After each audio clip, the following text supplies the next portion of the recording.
It began in the sweltering heat of a Lagos afternoon. A skinny Korean teenager stumbled through the crowded market streets, clutching his bleeding arm, dust clinging to his pale shirt. Minit-jun Kim was only 19, wide-eyed, and newly arrived for a 6-month cultural internship program. It had seemed like an adventure, until he was mugged and left in a side alley, the air thick with the scent of fried plantain and burning rubber. He would have passed out from blood loss if she hadn't found him.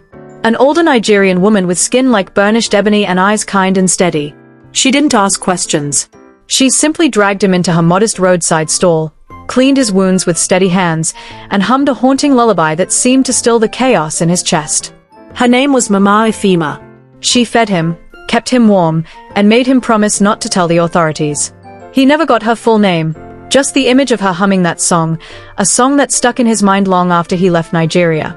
Years later, Seoul, South Korea. The skyline of Gangnam shimmered under midnight lights, but J Group Tower on the 51st floor was silent. Except for her voice. Amora hummed softly as she mopped the long corridor, her tune echoing in the vast, polished space. The night shift cleaner, Nigerian, 22, wore cheap sneakers and an oversized work uniform that didn't quite hide her elegance. Behind the tinted glass wall, CEO Minit-jun Kim sat alone in his office. Again, his tie loosened, his pen forgotten in his hand. He wasn't working. He was watching her. Not in a predatory way. No, he was a man who had been haunted by a memory for years. Every night that she cleaned his floor, she hummed that exact same tune. The one from Lagos. The one Mama Ifema sang while stitching up his wounds under a lantern. He didn't believe in fate, until he heard it again in Seoul, thousands of miles and years away. Minit-jun began staying later and later. His assistant, Woo-jin, raised an eyebrow. "Sir, shouldn't you rest?" "I'll rest when the floor sparkles," Minit-jun replied without looking up. At first, he convinced himself it was curiosity. Maybe it was coincidence. Maybe a common folk song. But then came the humming, every night, note for note, exactly the same. She moved like her mother, eyes downcast, gentle, not knowing she was stirring something long buried in his chest. "Who are you?" he asked silently through the glass.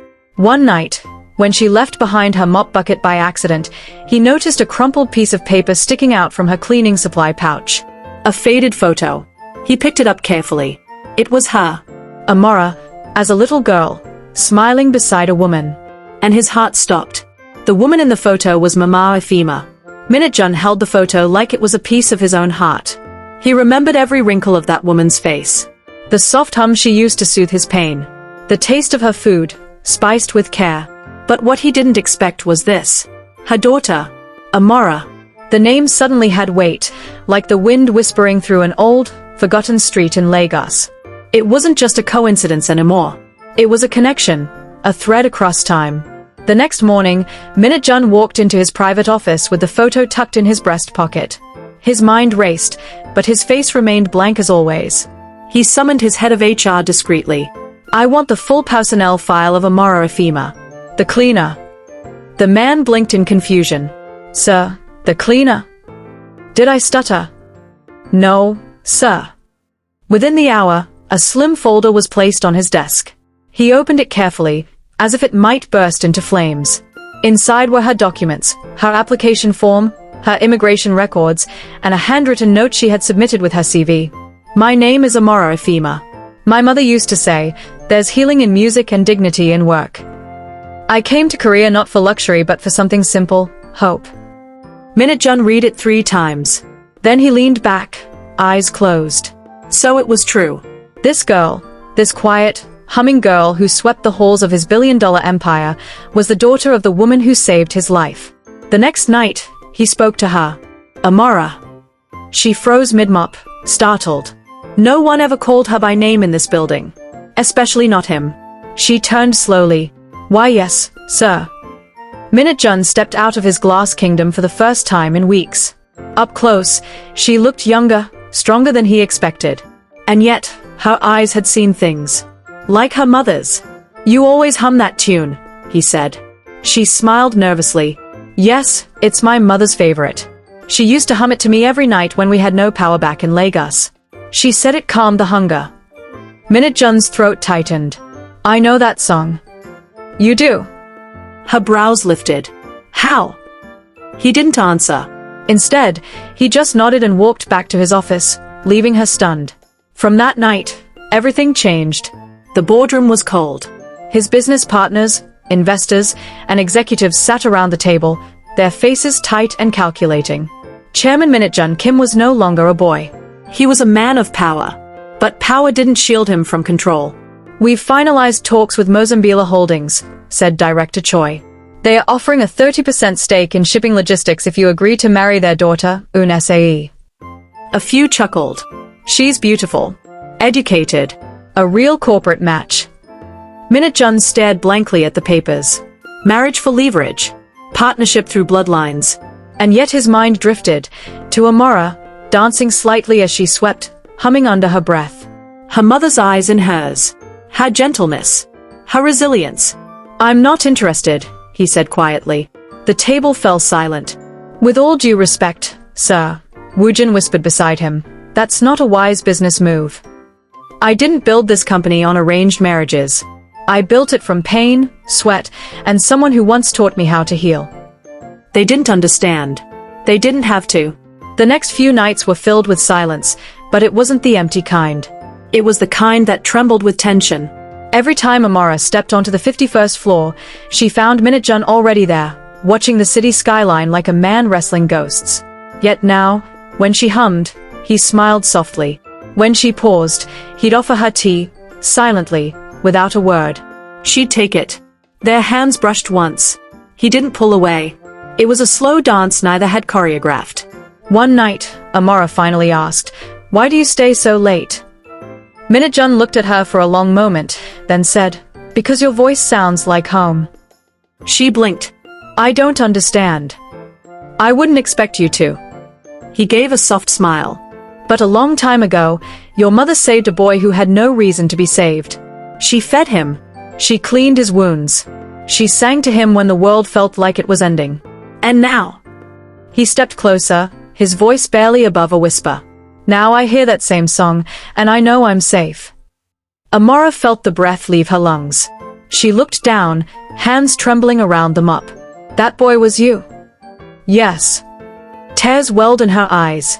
"My mother passed 5 years ago. She used to talk about you, though." "That pale boy with sad eyes and a kind heart. She prayed for you." Minute-jun's eyes turned glassy. He hadn't cried since his father's funeral. But this broke something inside him and rebuilt it in the same breath. That night, he didn't stay in his office. He sat beside Amara on a supply bench, their fingers barely touching, hearts thudding in a shared silence. Within days, whispers filled the J Group tower. "The CEO is interested in the cleaner." "Is she using blackmail?" "Maybe it's just a phase." They said it behind closed doors, but Minute-jun heard every syllable. His own mother flew in from Busan unannounced. "Minute-jun," she said, sternly, "this will destroy your image. You're not just a man, you're a legacy." He sat in silence, sipping tea. "She's not Korean." "I know. She's poor." "A cleaner." "I remember someone once said there's dignity in work." His mother's face turned red. "That girl will drag you down." "She lifted me up long before you ever noticed." A week later, Amara was called to HR. She was let go. "Company restructuring," they said. "Budget cuts." She knew it was a lie. As she stepped out of the building, carrying her small bag of personal belongings, Minute-jun's black car pulled up. She was crying. "I'm sorry," she whispered, before he even opened the door. "I didn't mean to ruin things for you." He looked at her like she was the only real thing in the world. "You didn't ruin anything," he said. "You reminded me who I am." "But you're bored. Your family." "That woman from Mozambique." "I don't want her," he said. "Then who do you want?" He didn't speak. He kissed her. Right there, on the sidewalk, in front of his building, in front of Seoul. The billionaire kissed the cleaner. And the whole world watched. The kiss didn't just go viral. It exploded. News headlines blazed across Seoul. J Group CEO romantically linked to former janitor. From mop to marriage. Is Minute-jun Kim throwing away his empire for love? The backlash was brutal. Stockholders panicked. The board demanded a public apology. His mother refused to speak to him. Mozambique Holdings pulled out of the partnership. But Minute-jun stood firm. He held a press conference. Cameras flashed, reporters whispered, waiting for him to deny it all. Instead, he stepped to the podium and said, "Love is not a weakness. It is the reason I survived Lagos. It is the reason I built J Group. And it is the reason I am standing here today. Amara Efima is not a scandal. She is my beginning." Silence followed. Then chaos. But he didn't care. 2 weeks passed. Amara disappeared from public view. She returned to a small one-room apartment on the city's edge, unsure of where she stood in his life now. She didn't want to be a burden, a headline, or a distraction. She wanted to disappear quietly, just like her mother had taught her. Then, one rainy evening, there was a knock at her door. She opened it and gasped. Minute-jun stood there, soaked to the skin, holding a small box. "I've been looking for you," he said. "You shouldn't be here," she whispered. "They'll destroy you. They already tried." He stepped in and knelt before her. Opened the box. Inside was a simple gold ring. No diamonds. No branding. Just a ring. "I don't care what the world says," he said, voice trembling.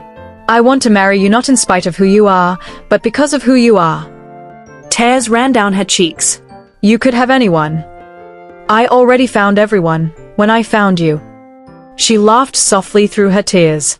"You still say the most ridiculous things. Is that a yes?" She nodded, knees buckling as she fell into his arms. "Yes, Minute-jun." Yes. 1 year later, they stood beneath a cherry blossom tree in spring. The ceremony was small, just a few trusted friends, a retired Mama Efima photo by the altar, and a pianist playing one very old, very familiar tune. Minute-jun kissed his bride, eyes closed. He whispered into her ear, "Do you hear it?" Amara smiled. What? "The song." She listened. It was the same song her mother once hummed in the heat of Lagos. The same song that healed a broken boy. The same song that led 2 worlds to collide. It had no name, but it was theirs now. Forever.